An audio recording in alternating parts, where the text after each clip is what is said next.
La. Mtumishi. Hii ndi nyumba ulikuwa unasema umenunua? Si ndio? Kai. Kwani ulinunua na nini ama uliingia kwa Illuminati? Hapana. Unajua Mungu akubariki amekubariki.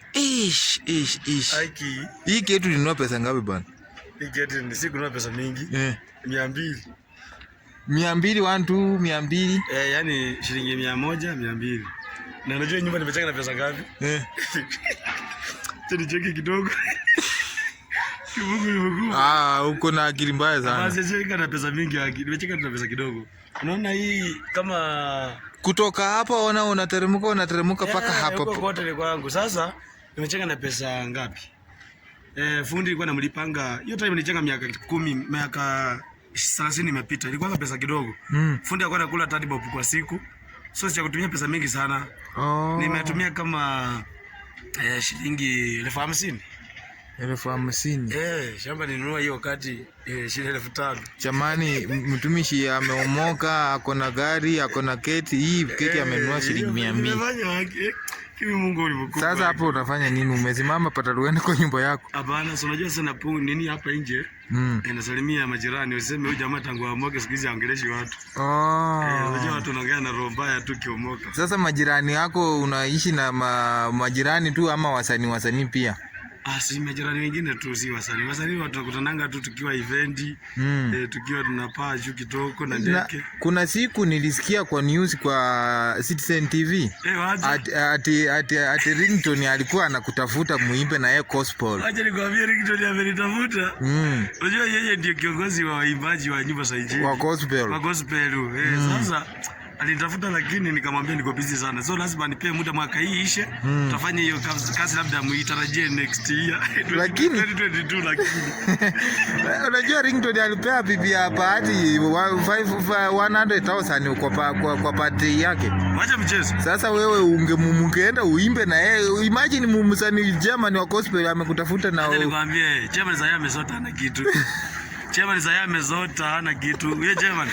Kwanza juzi Rikomodi alimwambia ukweli ati anaishi Jogoo hapa kwa marafiki. Sasa mtu kama wewe utakuwa mzigo kwako. Wacha tu utafute wale watu ambao watatusaidia wenye wana. Kuliko ile anachosema ako naye na ana. Kwa hiyo ana. Saidia tu ule mtu unajua ana. Lakini wewe sienda kufanya na mtu akwe mzigo kwako na anaambia watu wako na pesa. Lakini aliambia bibi ya Bahati atamtumia. Bahati akasema hapana mtumie. Cash. Akasema hapana Sio time usindio kutaka niingie kwa hiyo mkutano. Siendi alipeka vitina. Tutamwaipisha. Sikuingia hata. Kwa hiyo ana gidi. Si nikaenda ile Mombasa, ilikuwa na event nyingine Mombasa nikaenda. Kwa hiyo anaishi hapa Jogoo Road. Kwa rafiki yake. Hata sijui anakula nini yake. Jamani, nyumba ya mtumishi. Ni kama huyo ni mtoto wake ama ni mimi? Hata mtaa yangu. Hii ndio tunaweza fika huko. Jua atapitia wapi?